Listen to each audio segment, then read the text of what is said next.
Apakah ada hal yang memang berkesan sehingga Kak Fred sendiri ingin mempelajari terkait teknologi ini, Kak? Skill yang mungkin dipunyai itu ya skill pada umumnya aja. Cuman kita harus menantang diri kita supaya lebih banyak berpikir logis. Peran orang tua atau pendidik supaya bisa membantu nih, terutama anak-anak ya Kak, untuk mempersiapkan diri menghadapi masa depan yang tentunya pasti lebih berdampingan dengan teknologi pastinya. Ya kalau dari aku sendiri ya teman-teman, kita harus selalu keep an open mind, kita harus selalu tetap penasaran dan terus mau buat belajar apapun yang ada di depan kita nantinya.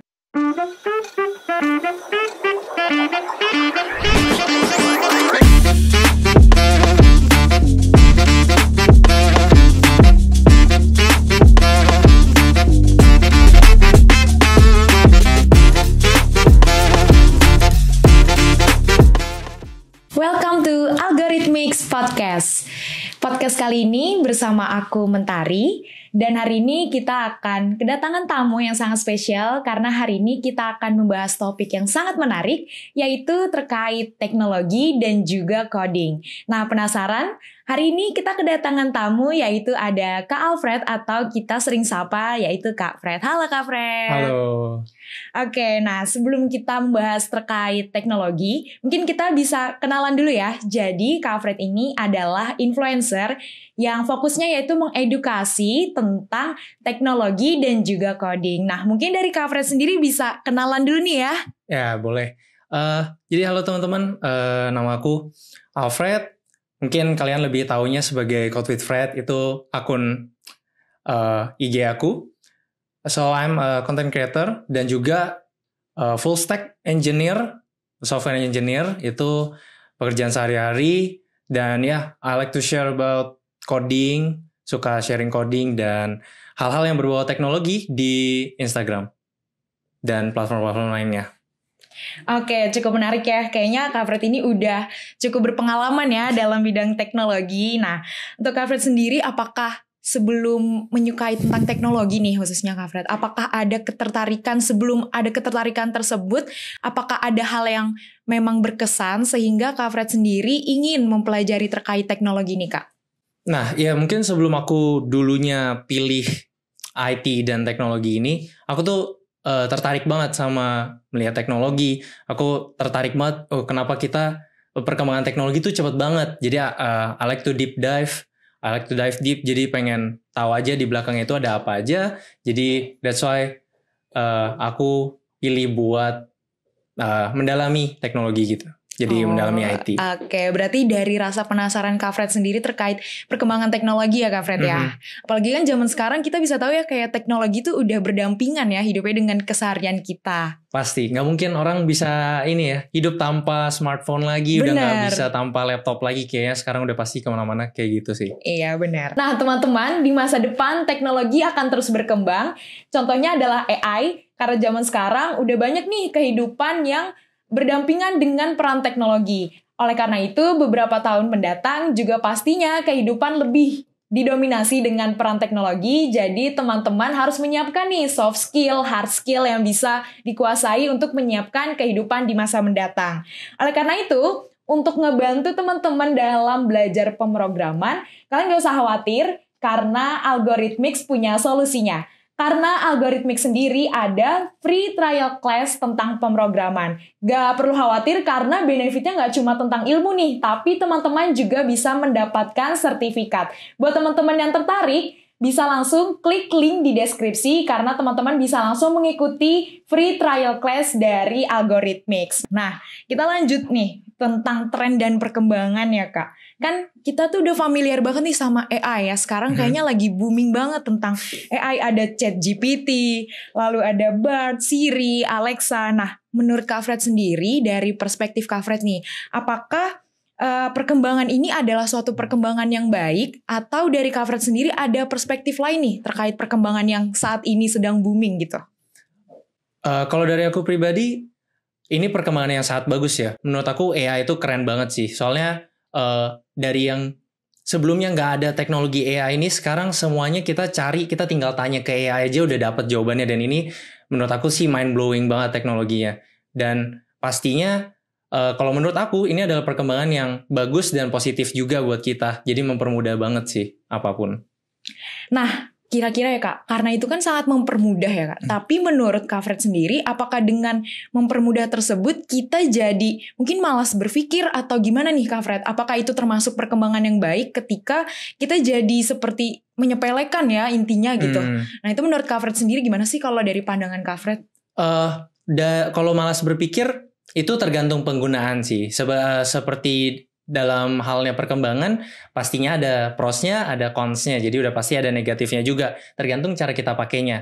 Kalau di tangan yang tepat kan AI ini bisa jadi ibaratnya second opinion yang lebih mantap gitu. Dia bisa kalau misalnya kita bingung sesuatu, dia bisa menjelaskan dengan lebih baik supaya kita bisa lebih yakin terhadap keputusan kita, apa yang lagi kita lakuin. Tapi kalau misalnya memang semuanya kita serahin ke AI, ya bisa jadi memang resikonya orang jadi malas ya, jadi malas mikir. Itu menurut aku sih ya memang resikonya perkembangan kayak gitu sih.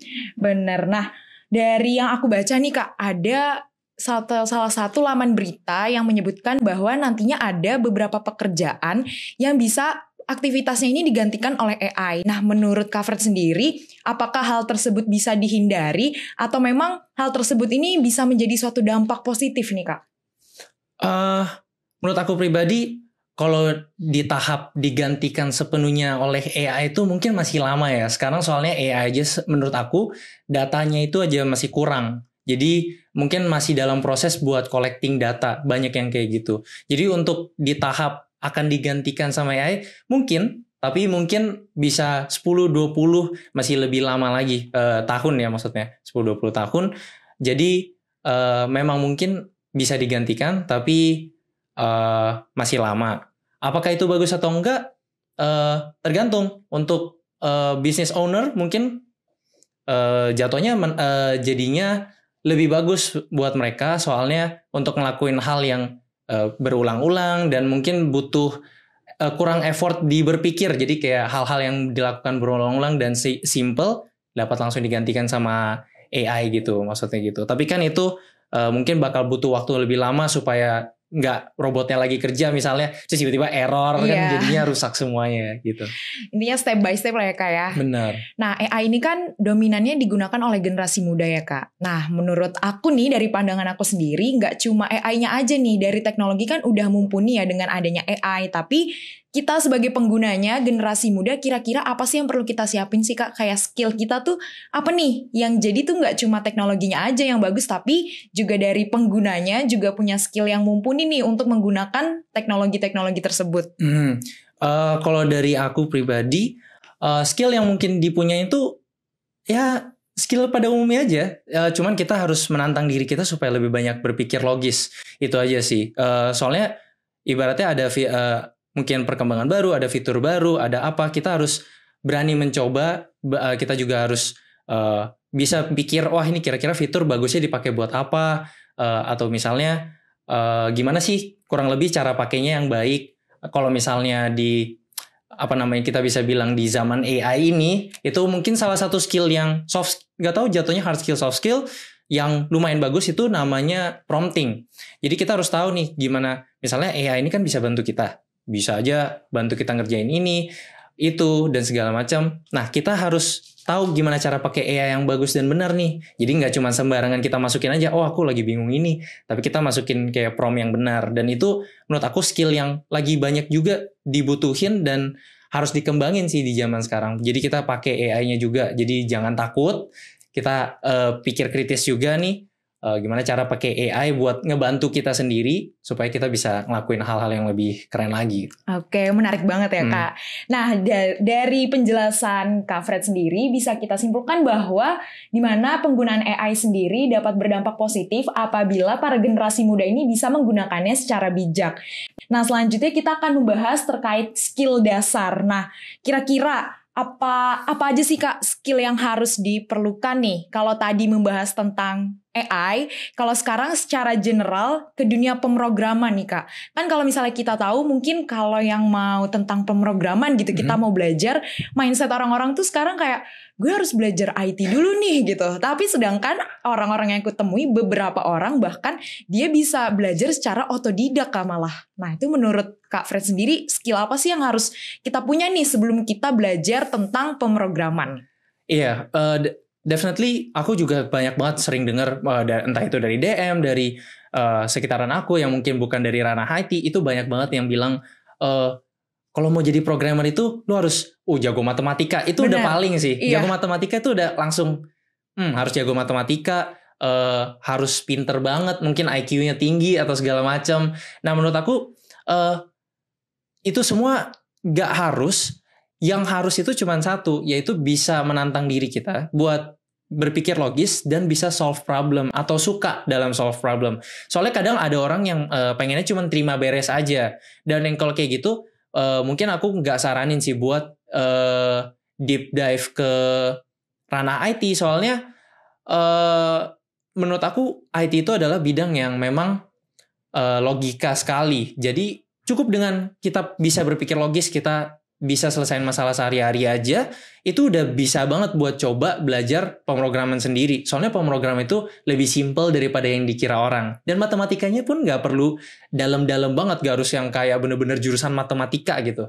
Jadi cukup dengan matematika biasa aja, matematika dasar, tambah kurang kali, pangkat gitu-gitu aja, udah mumpuni banget, udah cukup banget buat bisa join buat belajar pemrograman dan join IT gitu, jadi programmer. Oke, nah tapi kan kalau kita tahu ya Kak, pasti orang tuh menilai pemrograman itu cukup berat gitu ilmunya, kayak susah gitu kan. Mungkin orang hanya ngelihat mungkin dari konten-konten beberapa orang, atau mungkin kan sekarang banyak ya Kak influencer yang kayak lagi belajar pemrograman atau dia ngasih tahu nih gimana sih caranya, dan ada orang yang berpikir kok susah ya gitu. Nah menurut Kak Fred sendiri, apa sih yang membuat Kak Fred ini ternyata pemrograman itu asik ya, dan ternyata tuh mudah gitu. Apakah ada mindset tertentu atau memang ada beberapa nih tips and trick dari Kak Fred sendiri?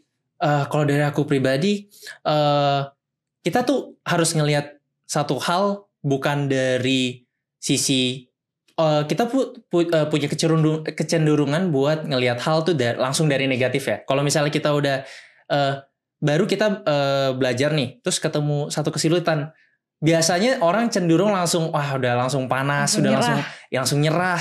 Nah itu menurut aku kalau mindset itu kita tahan, maksudnya kita punya terus-terusan, kita nggak ubah, itu bakal sulit buat belajar skill baru. Salah satu apalagi pemrograman, soalnya pemrograman itu butuh banget yang namanya trial and error. Gak apa-apa banget buat sering mencoba, sering salah. Soalnya nanti setelah setiap salah pasti kita akhirnya kita tahu nih kita salah di mana, dan akhirnya kita bisa ngelakuin coding yang benar, kita bikin fitur yang benar. Nah, kebanyakan orang sekali gagal mungkin masih oke. Kedua kali gagal udah mulai panas, coding itu susah. Jadi padahal aku sendiri aja butuh waktu lumayan lama untuk bisa melewati poin itu gitu loh. Jadi harus memang kita gagal itu nggak apa-apa, kita coba terus. Nah, yang kayak gitu mungkin aku lihat orang masih kurang lah. Jadi kita memang harus bisa buat melawan diri kita sendiri supaya bisa push terus. Itu salah satu faktor yang memang paling penting sih kalau mau belajar pemrograman. Jadi mungkin tips and tricksnya yang satu itu adalah kita harus yakin dulu nih kita mau belajar ini nih. Yang kedua kita fokusin dan juga jangan takut gagal sih. Jangan takut gagal, kita coba terus, kita latihan terus. Nah kayak gitu sih. Bener. Nah menurutku sih kayak kita lebih have fun aja gak sih Kak? Kayak ya udahlah gagal, karena biasanya kalau misalnya kita udah gagal nih, terus percobaan ke beberapa kali terus kita berhasil, kayak ada kesenangan sendiri gitu gak sih Kak? Bener banget. Kayak malah jadi ketagihan gitu. Malah bener. challenge-nya tuh naik satu level, bisa jadi kan kayak gitu kan Kak. Nah tadi kan Kak Fred sendiri ada mention terkait logika. Nah, seberapa penting sih terkait memahami logika dan juga algoritma dalam bidang pemrograman? Menurut aku itu super penting. Soalnya logika dan algoritma itu adalah dasar dari semua coding. Jadi memang kalau misalnya, kan kebetulan aku kuliah IT nih, jadi aku memang formal education-nya juga IT. Ketika kita memang ambil jurusan IT, di aku rasa di semua kampus pun begitu, udah pasti materi yang pertama kali akan diajarkan itu adalah 1 matematika, 2 algoritma. Itu udah pasti. Di semester 1 atau 2 udah pasti diajarin itu. Kenapa? Karena memang matematika untuk latih logika kita dalam solve sebuah problem kan. Bisa jadi kan kita cuma dikasih rumusnya aja nih kalau matematika kan. Nah habis itu kita akan dikasih sebuah problem dan kita harus secara logika dan nyakar-nyakar buat dapetin coret-coret orang bilangnya. Aku bilangnya kan ya coret-coret buat dapetin hasilnya. Nah kalau misalnya algoritma sendiri ya itu memang adalah dasar dari coding. Jadi kita memang mulai dari belajar sintaksnya. Biasa kan algoritma begitu, belajar sintaksnya. Habis itu belajar bahasanya, entah bahasa apa yang dikasih sama dari jurusan kita, dari kuliah kita, atau dari manapun yang kita mau belajar. Nah, baru kita bisa dari situ step berikutnya baru mulai ke dalam pemrograman yang lebih dalam gitu. Mungkin mulai kelihatan hasilnya, bisa bikin website, bisa bikin apa kayak gitu. Oke, kalau tadi kita udah membahas terkait skill dasar, yang pada intinya skill dasar sendiri itu balik lagi ke orangnya ya. Mau gimana sih orang tersebut ingin mempelajari, sebesar apa penasarannya tuh terkait kalau misal gagal, motivasinya itu untuk berhasil itu seperti apa. Nah, selanjutnya kita akan membahas terkait skill yang lebih spesifik nih Kak, yaitu skill khusus, di mana bagaimana sih peran kecerdasan buatan dan juga machine learning dalam menentukan skill pada masa depan. Dari aku, itu lumayan menentukan sih. Soalnya zaman sekarang udah jarang banget aku lihat orang yang gak pakai AI jujur. Benar. Jadi memang dalam semua skill kita, ibaratnya kita gak boleh lihat AI ini sebagai pengganti kita. Kita harus lihat AI ini sebagai suatu alat yang bisa nge-boost kita supaya skill kita tuh lebih dalam lagi. Nah, aku sendiri juga pakai AI pribadi buat temenin coding. Jadi kalau misalnya aku ketemu error nih, bisa aku cari, mungkin aku mentok. Nah, langsung aku tanya ke AI gitu misalnya. Bisa GPT, bisa Gemini, dan lainnya. Kita langsung tanya aja dan mereka mungkin bisa kasih second opinion walaupun nggak selalu benar. Mereka bisa generatein code-nya tapi mungkin nggak langsung wah ini dia jawabannya, enggak, tapi setidaknya membuka pikiran, oh ya kita bisa kira-kira begini ya solusinya, kira-kira begini. Nah dari situ itu buat pakai AI ini aja udah menjadi skill yang bisa nge-boost skill utama kita gitu. Jadi menurut aku sangat penting sih buat AI dan machine learning ke depannya. Karena orang lama-lama ini memang gak akan bisa, ibaratnya udah ketagihan juga nih buat pakai AI buat ngebantu kita supaya, soalnya semuanya jadi lebih simple juga sih. Jadi buat mempercepat untuk capai ke tujuan kita gitu. Benar, menurut pengalaman pribadiku juga pakai AI itu banyak banget membantu sih Kak. Jadi hal-hal yang tadinya, ternyata ribet ya, ternyata pakai AI itu jadi sesimpel itu ya. Jadi malah kadang tuh aku mikir di balik AI ini prosesnya itu seperti apa ya, kok bisa ya secepat itu gitu menyelesaikan masalah-masalah yang biasanya tuh lumayan butuh proses ya untuk menyelesaikan ya. Nah, kira-kira secara spesifik berarti skillnya tuh apa sih Kak untuk menguasai tentang pemrograman atau mungkin sebagai pengguna AI deh secara spesifik tuh apa aja sih Kak menurut Kak Fred? Buat pakai AI nih? Iya. Skill buat pakai AI menurut aku yang paling pertama yang tadi aku bilang prompting. Prompting ini adalah ibaratnya hard skill baru deh yang baru muncul ketika AI ini muncul. Soalnya karena semua orang bisa pakai AI, apa yang bedain AI aku sama AI kakak misalnya kayak gitu. Iya. Misalnya orang sekedar masukin aja pertanyaan-pertanyaan, itu AI-nya tuh ya beda jawabnya sama AI yang udah kita prompting dan udah kita misalnya kasih history conversation yang lebih bagus. Nah itu beda. Jadi salah satu skill yang kita pakai di AI itu sendiri adalah ya itu prompting nomor 1. Dan berikutnya untuk skill-skill lainnya aku rasa bakal kelewat lah pokoknya sama prompting ini.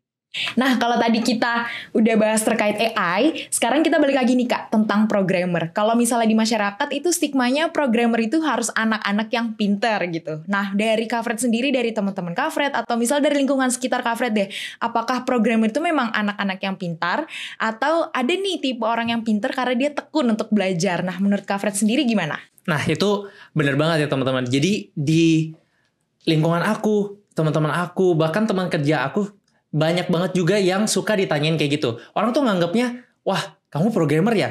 Dari awal udah pinter gitu kan. Iya. Nah, tapi itu sebenarnya salah teman-teman. Kita semua itu pasti ada yang namanya kerja keras juga untuk sampai di titik ini. Aku sendiri juga pas kuliah itu sering banget udah sampai begadang-begadang buat ngertiin beberapa hal, buat bisa coding lebih bagus lagi. Itu aku juga begadang banget itu buat belajarnya. Nah, jadi di satu sisi aku percaya banget ada yang namanya hard work gitu. Jadi udah pasti kerja keras kita itu jauh lebih matters daripada dari awalnya pinter. Bisa jadi memang ada yang lebih jenius gitu. Jadi dari awal dia udah dia nggak perlu banyak ini, dia gampang paham.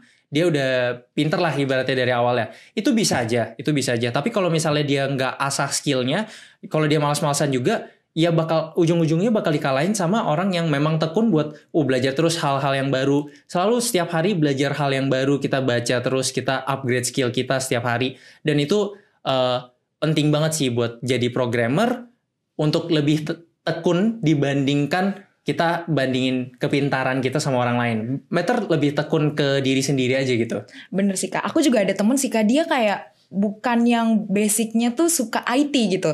Tapi karena dia nggak bisa, jadi dia mau kuliah tentang IT. Nah, walaupun awalnya nangis-nangis karena dia aduh nggak bisa untuk belajar Berat kayak gini. Iya. Kayak anak-anak IT tuh kayak mungkin relate ya sama kenyataan-kenyataan yang kayak sampai harus gadang dan nggak cuma anak teknik, tapi ternyata kan mungkin anak-anak IT seusaha itu gitu. Dan akhirnya mungkin lama-lama mereka menikmati prosesnya gitu. Dari temenku sih juga kayak gitu sih Kak. Selanjutnya topiknya yaitu terkait pendidikan dan juga pelatihan. Nah, kalau tadi Kak Fred udah mention terkait pendidikan formal, tapi gimana sih Kak Fred melihat peran pendidikan formal sendiri dengan background Kak Fred dengan teknik informatika untuk mempersiapkan tenaga kerja masa depan, terutama di bidang teknologi? Apakah itu cukup berperan besar, atau mungkin dari Kak Fred sendiri gak cuma dari pendidikan formal nih, ada berbagai faktor-faktor di luarnya seperti itu?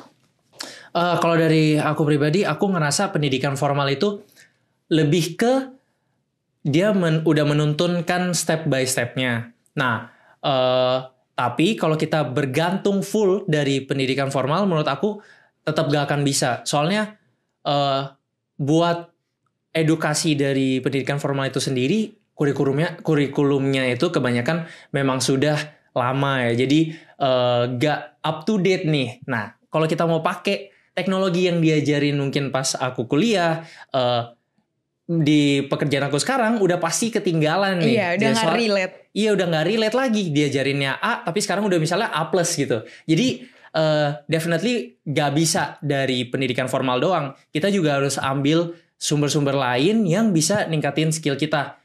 Dan kalau aku pribadi, aku banyak searching juga sana sini dan nyobain juga teknologi-teknologi terbaru sendiri. Jadi dari situ baru aku dapat skill buat bikin portofolio dan sampai sekarang aku bisa kerja full time as full stack developer ya, full stack engineer. Oke, berarti pendidikan formal nih cuma ngasih misal ada harus A, B, C, tapi ketika kita masuk dunia kerja kan nggak mungkin ya semua hal tuh saklek gitu Kak. Bener. Harus A, B, C gitu. Tapi kan mungkin. Iya, kita punya beberapa cara sendiri nih dalam menyelesaikan permasalahan. Nah, kira-kira nih seberapa penting sih pengalaman praktek atau proyek nyata dalam pembelajaran pemrograman nih? Kalau misalnya dari Kak Fred sendiri, dari ilmu-ilmu yang udah Kak Fred tahu nih.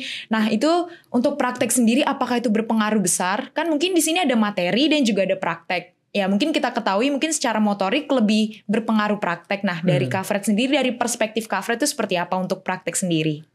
Aku setuju banget sih. Kalau di bidang IT sendiri, yang memang utamanya adalah kita harus coba, kita harus gagal. Memang harus gagal sih supaya bisa paham. Nah itu aku rasa kalau kita bandingkan ya materi banding praktek, itu mungkin 20-80 bahkan 30-80 kalau kita anggap sebagai persenan lah gitu. 100% nih. Nah, jadi kita memang harus jauh lebih praktek. Kalau kita cuman sekedar nonton tutorial aja, kita cuman baca materi aja, baca dokumentasi aja, itu udah sama sekali gak akan bisa coding. Bener. Kita harus hands down langsung bawa laptop ya, bawa komputer ya, coba langsung ketikin dah masuk. Kita langsung coba codingin aja apa yang memang lagi kita belajarin. Dan gak apa-apa untuk gagal, gak apa-apa kalau ketemu error sini, error sana.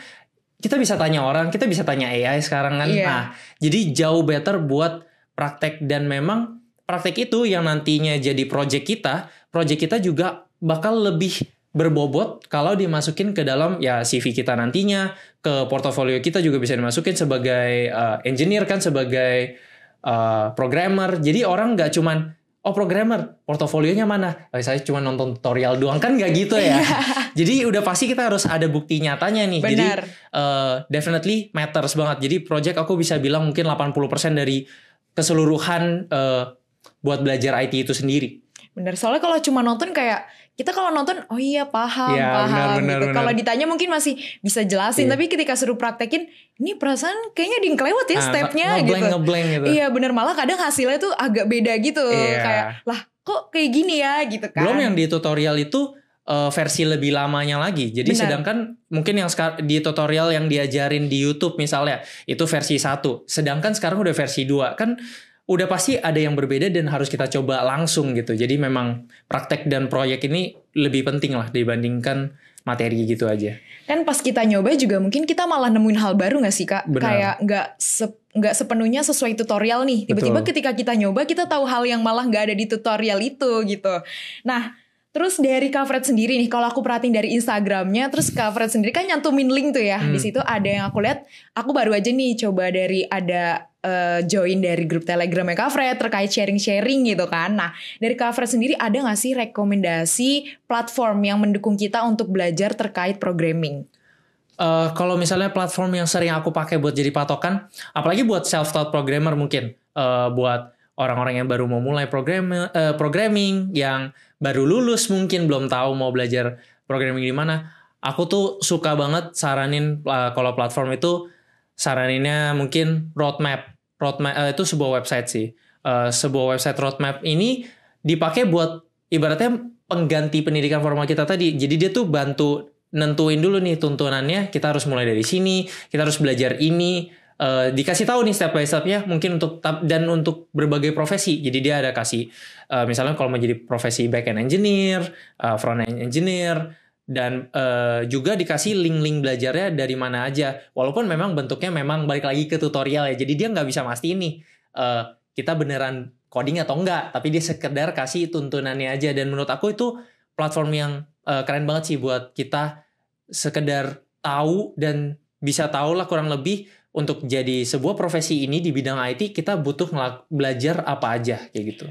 Nah, kalau misalnya dari Kak Fred sendiri, peran orang tua atau pendidik supaya bisa membantu nih, terutama anak-anak ya Kak, untuk mempersiapkan diri menghadapi masa depan yang tentunya pasti lebih berdampingan dengan teknologi pastinya kan. Nah, menurut Kak Fred sendiri gimana nih peran orang tua atau pendidik deh gitu? Kalau menurut aku ya udah pasti peran orang tua itu penting, karena memang kalau misalnya orang tua sendiri nggak mendukung, rasanya kan pasti kurang ya. Maksudnya kita lagi mendalami suatu hal yang menurut aku bahkan positif banget, karena kedepannya semua orang bakal lebih terekspos lagi ke teknologi. Jadi otomatis lebih banyak lagi lahan yang terbuka buat orang kalau mau jadi programmer gitu. Karena di belakang semua teknologi ini udah pasti ada programmer kan. Benar. Nah, kalau misalnya kita nggak didukung sama entah itu pendidik kita atau misalnya nggak didukung positif dari orang tua kita, udah pasti bakal menghambat prosesnya. Jadi mungkin kalau mau belajar harus diem-diem gitu, masa kan nggak gitu kan. Iya. Jadi udah pasti memang harus didukung, dan itu menurut aku impact-nya gede banget. Karena kalau kita misalnya didukung dengan baik dan diberi motivasi dengan baik, udah pasti dari kitanya sendiri juga pasti lebih senang, lebih giat lagi, dan pasti lebih tekun lagi dalam mendalami ini programming ini gitu. Oke, seru banget nih membahas tentang programming ya. Nah, untuk topik pendidikan dan pelatihan bisa kita simpulkan apa yang telah disampaikan oleh Kak Fred, bahwa pendidikan formal itu salah satu hal yang penting, tetapi di samping pendidikan formal kita juga sebagai pembelajar juga harus mau nih mengulik lebih dalam tentang ilmu yang sedang kita pelajari, terutama tentang programming. Selain itu, peran orang tua atau pendidik juga sangat berpengaruh, karena dari orang tua sendiri bisa memberikan motivasi dan juga semangat yang lebih untuk belajar. Untuk poin terakhir nih Kak, terkait tantangan dan peluang. Kira-kira menurut Kak Fred sendiri, apa sih tantangan terbesar yang terlihat di industri teknologi saat ini? Mungkin ada nggak sih hal-hal yang perlu diwaspadai gitu terkait perkembangan teknologi saat ini?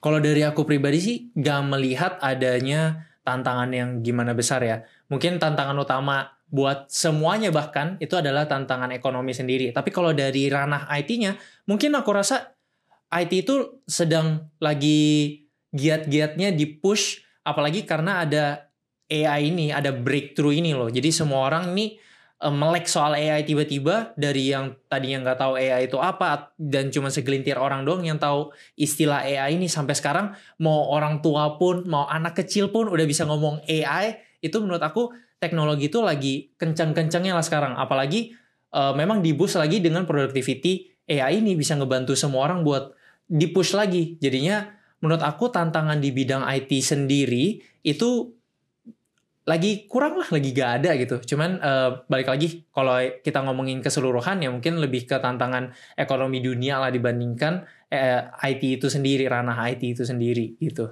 Oke, kalau tadi tantangan, sekarang peluang nih Kak. Peluang besar apa sih yang bisa dimanfaatkan terutama bagi yang baru memulai nih, terutama di bidang coding dan juga teknologi. Kira-kira peluangnya nih sebesar apa sih Kak menurut Kak Fred sendiri? Menurut aku simpel aja, kalau misalnya AI makin kenceng, aplikasi makin banyak, dan data juga makin banyak nih yang dikumpulin, masa sih gak ada programmer di belakang itu semua? Jadi otomatis lahan buat orang yang mengambil bidang IT, balik lagi, kita butuh banyak programmer nanti butuh siapa yang butuh manage, lalu pasti kita butuh ada atasannya lagi. Jadi udah pasti itu semua kan satu bidang IT semua tuh kurang lebih. Atau setidaknya tahu-tahu soal IT. Jadi memang peluang kita, kalau misalnya kita tahu soal IT ini, atau setidaknya punya skill yang berhubungan dengan IT, itu peluangnya besar banget di masa depan. Soalnya memang ke depannya semuanya memang bakal lebih ke teknologi lagi. Sekarang aja kita udah dependent sama teknologi yang ada. Bener. Gimana kalau misalnya teknologi lebih canggih lagi? Misalnya gimana kalau misalnya nanti yang kayak sekarang lagi di develop sama Elon Musk, misal kayak ada chip gitu misalnya. Gimana kalau misalnya bisa sampai chip masuk ke tangan gitu misalnya, atau gimana? Itu kan udah pasti kita udah nggak bisa dipisahkan lagi sama teknologi yang udah berjalan sekarang ini, udah nggak bisa di stop lagi. Kalau misalnya wifi sekarang aja kita stop, itu langsung menderita banget kan orang. Iya. Udah pasti langsung nyari wifi gratis ke kafe kemana. Jadi teknologi itu sepenting itu, dan aku rasa peluang buat orang yang mau setidaknya bahkan mau belajar IT aja, itu peluang kedepannya pasti jauh lebih bagus lah, jauh lebih luas buat kita yang memang punya skill IT. Gak harus dalam, tapi yang intermediate atau bahkan yang beginner level aja setidaknya udah bisa buat pakai aplikasi dengan baik. Gimana cara tadi kita prompt AI dengan baik, itu udah cukup gitu. Oke, jadi bisa aku simpulin lagi nih terkait tantangan dan peluang yang telah disampaikan oleh Kak Fred. Kalau misalnya tantangan terbesar saat ini mungkin belum ada ya Kak ya, cuman mungkin lebih ke ekonomi dunia. Tapi untuk peluang sendiri sudah pastinya ini merupakan sebuah peluang besar dan cukup menjanjikan bagi para generasi muda, karena saat ini aja sudah hidup berdampingan dengan teknologi, apalagi beberapa tahun mendatang yang pastinya teknologi akan lebih mendominasi di kehidupan kita sehari-hari.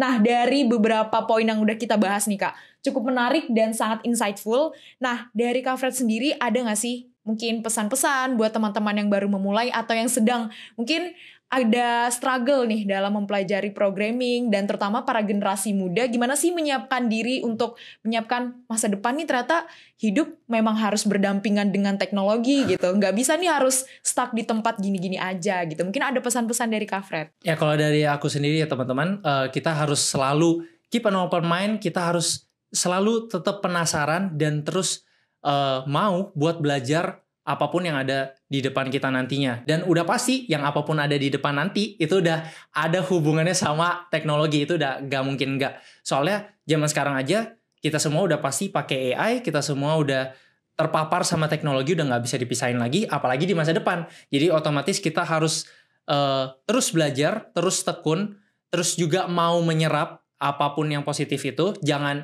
jadi balik lagi kita menyerap semua resource-nya, kita ambil yang positifnya aja. Jadi kita mau terus berkembang tuh definitely apa yang aku saranin buat kita semua, buat bahkan yang lebih muda lagi, buat dari sekarang pun belajar, langsung mau berkembang dan langsung terekspos ke IT ini juga oke, ke teknologi ini juga oke, supaya nanti ke depannya lagi kita lebih siap, lebih prepare buat masa-masa yang bahkan lebih didominasi lagi sama teknologi kayak gitu. Oke, makasih banyak Kak Fred atas insight-insight baru ya. Banyak aku belajar dari Kak Fred baru sekarang gitu. Karena jujur aku belum tahu sih terkait programming itu seperti apa. Karena mungkin kalau ngeliat orang-orang kayak mungkin agak susah dan rumit gitu. Dan aku termasuk orang yang kurang sabaran sih Kak. Jadi cukup penasaran. Jadi mulai coba ngestak-ngestak akun Instagram Kak Fred. Ternyata bisa semenyenangkan itu untuk belajar hal-hal yang memang awalnya terlihat sangat sulit seperti itu.